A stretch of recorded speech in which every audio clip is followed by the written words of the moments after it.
Terakhir Bu Sun bilang sudah menyusun program-program nih Bu. Tadi program apa aja nih Bu untuk Sumsel yang sudah disusun? UMKM Financing Empowerment, jadi disingkat UFI. Tentu kita beri pelatihan-pelatihan, antara lain pelatihan pembukuan, agar dia nantinya kita permodalan. Assalamualaikum warahmatullahi wabarakatuh. Halo, selamat pagi Sobat Handal. Kali ini berjumpa lagi dalam podcast Handal episode kelima. Dalam episode kali ini kita akan membahas mengenai UFI. Apa itu UFI? Siapa yang terlibat? Untuk siapa? Akan kita kupas hari ini. Dan tak lupa hari ini kita sudah menghadirkan dua narasumber handal kita. Ada Kabid PPA 2 Ibu Siti Sundari dan Ibu Kasih PA 2C Ibu Nyeti. Assalamualaikum Ibu, gimana kabarnya pagi ini? Waalaikumsalam warahmatullahi wabarakatuh. Alhamdulillah sehat Mas Rahman dan tetap semangat. Oke, Bu Eti gimana nih semangatnya nih Bu? Tunjukin dulu semangat pagi ini nih Bu. Waalaikumsalam warahmatullahi wabarakatuh, dan kabarnya baik-baik. Baik-baik saja. Tetap sehat ya Bu ya? Ya, alhamdulillah. Kesehatan tetap utama Bu ya? Iya. Oke. Baik, Sobat Handal nih. Kita langsung masuk ke UFI nih. Pertama nih kita nanya ke Bu Sun dulu nih. Jadi ngomong-ngomong nih Bu Sun nih. UFI ini apa sih Bu sebenarnya nih Bu? Mungkin kita masih bertanya-tanya Bu. Bisa dikasih penjelasan Bu untuk kita nih Bu? UFI itu singkatan Mas Rahman. Singkatan dari UMKM Financing Empowerment, jadi disingkat UFI gitu ya. Ini UFI ini program pemberdayaan dari Direktorat Jenderal Perbendaharaan gitu, yang berfokus pada dukungan sisi pembiayaan bagi UMKM gitu, dalam mendukung akses permodalan. Gitu. Tujuannya apa? Tujuan dari UFI ini adalah untuk mendorong inklusi keuangan UMKM. Yang kedua adalah mendorong debitur KUR dan UMI untuk naik kelas. Jadi tidak hanya pelajar-pelajar nih yang naik kelas, UMKM pun harus naik kelas. Ya, jadi debitur KUR, UMI itu harus naik kelas. Kalau tadinya dia misalnya di klaster super mikro, dia harus naik kelas ke klaster mikro dan selanjutnya. Jadi program ini memang ditujukan betul-betul untuk akses pembiayaan atau akses permodalan. Dan program ini Mas Rahman tidak hanya di Kanwil Direktorat Jenderal Perbendaharaan Sumatera Selatan, tapi program ini juga dilaksanakan di seluruh Kanwil DJPB se-Indonesia. Jadi skalanya nasional Bu ya? Iya, betul sekali. Skala nasional dan langsung menyasar ke UMKM. Jadi gini Bu, kalau latar belakangnya sendiri itu gimana Bu? Sampai akhirnya secara nasional diterapkan di seluruh kanwil se-Indonesia ini Bu. Latar belakangnya kalau kita ingat ya, waktu itu pernah ada arahan dari Ibu Menteri Keuangan bahwa untuk bersinergi dalam kegiatan pemberdayaan UMKM ya, yang ditindaklanjuti ya dalam penetapan inisiatif strategis Kementerian Keuangan 2022 ini, yaitu Sinergi Pemberdayaan UMKM 2022.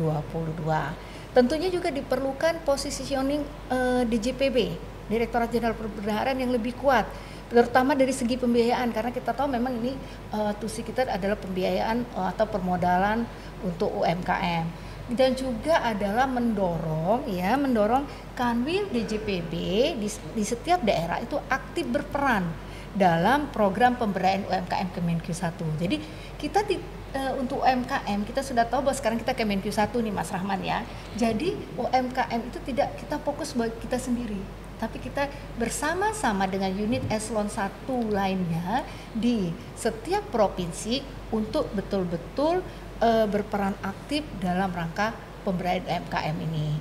Dan kemudian juga Direktorat Jenderal Perbendaharaan telah menyelesaikan Juknis gitu ya, bagaimana peran Kanwil DJPB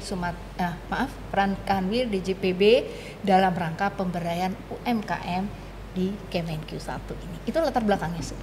Wah, beranjak dari situ penguatan tusi, melihat kondisi, benar-benar suatu pijakan yang cukup hebat juga ya, sampai bisa melibatkan seluruh kanwil se-Indonesia. Ya harus dong ya, karena kita punya kanwil di setiap provinsi. Oke. Nah, Sobat Handal itu secara teori tentang UFI. Tapi kalau kegiatan konkretnya ini gimana nih? Kita kayaknya ngarah ke Bu Eti dulu nih. Bu Eti gimana nih Bu Eti? Bisa kasih info nggak ke Sobat Handal? Kegiatan-kegiatan Ufine tuh apa aja gitu Bu Eti? Ya, baik Mas Rahman. Kita ini kan sudah ada menunjuk memilih ya 15 UMKM binaan, dan itulah yang nantinya akan mendukung kita di dalam Ufine ini. Dan pelatihan dan yang dari 15 tadi tentu kita beri pelatihan antara lain pelatihan pembukuan agar dia nantinya kita permodalan, dia dapat mengakses permodalan kalau dia mempunyai permasalahan permodalan, dan pelatihan mungkin pemasaran nanti kan yang ada yang seperti sekarang pemasaran secara digital tadi, dan pelatihan untuk pembiayaan. Terus kita juga mendorong mereka untuk memasuki DJP ya Bu ya. Nah, itu tadi dari kita. Dan dalam hal ini kita juga harus sudah menunjuk bank pendamping sebagai di Kanwil Sumsel ini sebagai 15 UMKM tadi. Bank pendamping kita menunjuk Bank Syariah Indonesia Bank itu. BSI, Bu, ya? BSI ya itu. Oke, pelatihannya itu dari semua sisi nih Bu. Kalau dengar dari penjelasan Bu Eti ini pelatihannya dari semua sisi. Jadi pasti, makin penasaran nih Bu. Kalau di Sumsel sendiri nih target UMKM-nya itu sasaran itu yang kayak gimana Bu? UMKM yang mana itu Bu? Kalau untuk daerah Sumsel? Untuk daerah Sumsel ada dua yang kita beri pelatihan ini. Yang dari 15 itu ada termasuk memang dia sudah di debitur sudah masuk debitur kur, dan ada non debitur. Itulah yang non debitur kebanyakan itu karena mereka itu susah mengakses permodalan tadi. Jadi permasalahan permodalannya harus kita atasin begitu kan dengan pelatihan pembukuan, mengakses bank LKBB tadi. Dan selain itu kita juga kan di Ufine ini ada juga kita untuk menggandeng lah istilahnya memperluas untuk penyaluran UMI kita bekerja sama dengan melalui dinas koperasi itu kita agar mereka merekomendasikan koperasi mana nih yang bisa jadi untuk akses lain dari penyalur UMI tadi. Nah, itu dia. Jadi langsung disasar sampai ke tujuan yang paling tepat Bu ya. Iya, kita langsung aja ke situ. Baik, saya pengen kembali lagi nih ke Bu Sun nih. Tadi kan bahwa kita Ufine itu sudah dalam skala nasional nih Bu ya, dan kegiatannya pun di Sumsel sudah sedikit jabarkan nih sama Bu Eti. Kalau kegiatan-kegiatan Ufine nih, tahapan-tahapan yang sudah dilakukan untuk Kanwil Sumsel sendiri apa aja nih Bu? Kalau untuk Kanwil Sumsel, Mas Rahman, sudah banyak yang kita lakukan. Kita tarik runut ya ke belakang ya. Dari bulan September yang lalu itu kita sudah yang pertama kali kita lakukan tentunya kurasi. Ya, kalau kurasi kan kita memilih UMKM yang akan ikut serta dalam program ini. Dapat kita 15. Setelah kita dapat 15 UMKM yang ikut serta ke program Ufine ini, tentunya kita akan menyampaikan survei kepada mereka untuk mendapatkan kendala atau kebutuhan apa yang diperlukan oleh UMKM tersebut dalam mengakses permodalan. Kemudian juga kita, seperti yang disampaikan oleh Bu Eti tadi, ada pendampingan BSI bahwa untuk Kanwil Direktorat Jenderal Perbendaharaan Sumatera Selatan itu dari kantor pusat kita itu menunjuk Bank Syariah Indonesia di sini untuk sebagai pendamping kita ya. Memang program ini kan pendampingannya adalah Bank Himbara dan BSI, dan untuk Sumatera Selatan kita didampingi BSI. Kemudian memang RCEO-nya BSI itu sudah bertemu dengan Kak Kanwil, Ibu Lydia, dalam rangka brainstorming untuk kegiatan Ufine ini. Kami juga tidak hanya kami sendiri yang melakukan program ini, kami juga melakukan kerjasama dengan Mata Garudanya LPDP gitu ya, dan Balai Diklat Palembang. Itu sudah kami lakukan, sudah kami rapat kecil, membuat tim dan sebagainya. Dan tim kecil yang sudah dibentuk itu sudah menghasilkan program-program apa yang akan dilakukan di dalam program Ufine ini. Oke. Memang banyak ini dari runut sampai ke belakang lumayan banyak Mas Rahman Banyak. kegiatannya. Tapi iya. menarik nih, di terakhir Bu Sun bilang sudah menyusun program-program Oke, nih Bu. oke, Tadi iya. program apa aja nih Bu untuk Sumsel yang sudah disusun Bu? Ya, tadi kita ada ya, kurasi sudah, survei sudah, terus launching juga dengan brainstorming antara Air CEO-nya BSI dan Bu Kanwil itu sudah. Oke. Dan kemudian ada juga pelatihan kewirausahaan dengan narasumber dari Mata Garudanya LPDP. Kenapa perlu? Karena kita tahu bahwa UMKM ini perlu bagaimana mendapatkan ilmu kewirausahaan ini. Iya, iya. Jadi dia tidak hanya jual beli produksi jual, tapi dia juga harus punya semangat, punya jiwa wirausaha sehingga nanti produk-produk atau yang dihasilkan itu lebih dari yang sekarang. Naik, Bu, ya. Itu bisa naik. Kemudian juga kita sudah melakukan pelatihan keuangan. Pelatihan keuangan ini diperlukan, kita tahu nih banyak nih UMKM yang ditolak oleh bank ya untuk mendapatkan akses KUR ataupun UMI gitu ya. Karena apa? Karena laporan keuangannya tidak sesuai dengan persyaratan bank gitu. Jadi memang harus kita kasih ini. Kemudian juga kita memang nanti akan melakukan pelatihan bagaimana branding dan pemasaran. Kemudian juga nanti ini belum Mas Rahman. Nanti kita juga akan lakukan. Kemudian ada latihan pemasaran dan marketing secara online gitu ya. Bagaimana mereka yang tidak hanya punya HP, hanya nonton Facebook, Instagram, tapi dengan HP yang mereka pegang, mereka bisa memasarkan juga hasil-hasil produknya. Kemudian nanti banyak pelatihan-pelatihan baik itu dari sisi halal, perizinan, kemudian bagaimana ekspor, bagaimana nanti pajaknya itu akan sudah dijadwalkan secara rutin. Yang terdekat nih Mas Rahman nih, yang terdekat nih ya, nanti tanggal 28 dan 29 Oktober ini kita dapat narasumber yang luar biasa. Narasumber ini langsung dari PKN STAN. Jadi dari PKN STAN akan langsung ke Palembang memberikan pelatihan kepada UMKM Kemenkyu ini, termasuk yang 15 Ufine itu. Program Ufine adalah pelatihan tentang laporan keuangan, laporan perpajakan, bea cukai maupun pelatihan onboarding. Jadi outputnya nanti hari Jumat dan Sabtu itu adalah diharapkan semua UMKM itu memiliki NPWP. Itu udah output. Karena nanti pajak kan langsung memberikan pelajaran tentang perpajakan, juga nanti akan membuka bot bagaimana membuat NPWP. Kemudian juga ada pelatihan tentang laporan keuangan. Di situ juga DJPB nih yang jadi in-charge-nya kalau laporan keuangan, akan ada bot juga. Selain memberikan pelajaran tentang laporan keuangan, nanti di situ juga mereka harus membuat bagaimana laporan keuangannya secara ringkas saja gitu ya. Karena ini kalau laporan keuangan NPWP ini nanti akan jadi syarat penting untuk mereka onboarding di Allshop gitu ya. Begitu juga untuk bea cukai, nanti akan perpajakan gitu ya. Dan kita nanti ada satu branding online yang akan mendampingi ini masih rahasia ya, siapa yang akan mendampingi ini ya. Nanti akan mendampingi UMKM Kemenkyu 1 ini dalam rangka boarding di Bela Pengadaan melalui salah satu brand online yang terkenal gitu ya. Itu ini output ya. Ini jadi pelatihan 2 hari itu harus betul-betul menghasilkan suatu output nyata gitu ya. Bahwa memang UMKM dalam program Ufine ini ada sesuatu di situ. Ini dari segi pelatihan maupun output ya. Nanti juga ada rencana Telkom juga ya. Kalau Telkom juga nanti akan memberikan pelatihan tentang onboarding dan sebagainya. Selain pelatihan tentunya kita juga harus mengikut sertakan nih UMKM kita di dalam pemasaran ya. Misalnya dalam bazar nih. Kita sudah ikut dalam bazar di RRI ya. Pada saat ini sedang berlangsung nih bazar di RRI.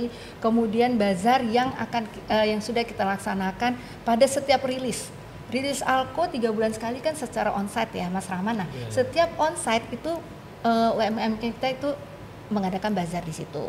Kemudian juga dalam waktu dekat hari Senin 31 Oktober peringatan HORI itu juga mereka akan melakukan bazar di situ dengan nanti kita sampaikan di depan Pak Gubernur ataupun di depan para petinggi lah ya DOPD itu bahwa Insya Allah doakan ya Mas Rahman, UMKM kita itu nanti yang dilatih Jumat Sabtu itu sudah bisa onboarding di bela pengadaan, sehingga kita bisa menunjukkan kepada pemerintah provinsi yang juga menjadi salah satu ikunya ya, bahwa UMKM di Sumatera Selatan harus masuk bela pengadaan. Nah itu kita nanti kalau bisa kita akan buktikan di situ, kita akan tunjukkan kepada Pak Gubernur bahwa UMKM Kemenkyu itu sudah onboarding di bela pengadaan. Kemudian nanti banyak lagi di bazar-bazar yang lain ya, Dies Natalis, Unsri, kemudian nanti ada lelang UMKM dan sebagainya.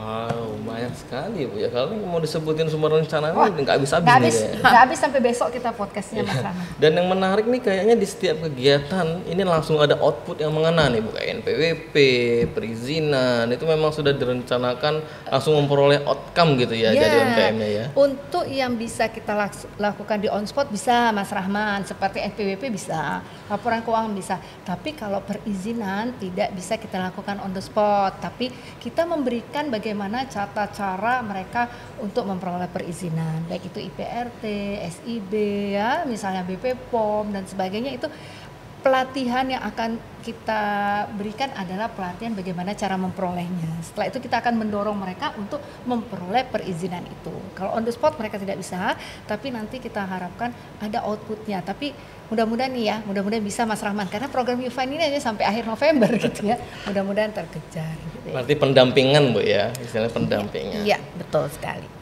Oke nih Sobat Handal nih, dari tadi kita sudah bicara panjang lebar tentang YouFind. Dan sayangnya kita sudah sampai di penghujung podcast kita pada hari ini.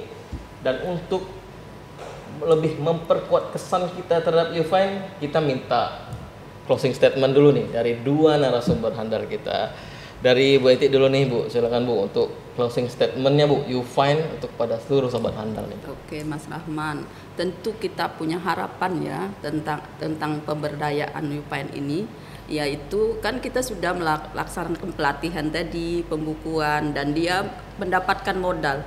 Modal itu untuk apa? Yaitu untuk meningkatkan penjualan antara lain ya, omset. Dan kebanyakan dari yang YouFind kita ini, anggota 15 UMKM binaan ini kan belum ada tuh tenaga kerja. Mungkin dengan adanya akses pembiayaan, penjualan yang meningkat, nanti kan larinya akan ke peningkatan tenaga kerja tentu kan ya. Dan harapannya semoga YouFind ini, program ini bermanfaat bukan bagi kita saja di Kanwil ini, tetapi bagi seluruh kita yang ada di Indonesia, karena YouFind ini hampir seluruh Kanwil DJPB melaksanakan YouFind ini. Oke, harapannya bisa berdampak secara nasional Bu iya. ya. Oke, sekarang dari Bu Sundari dulu nih Bu, silakan Bu closing statementnya. Sebenarnya closing statementnya udah nih sama Bu Eti ya.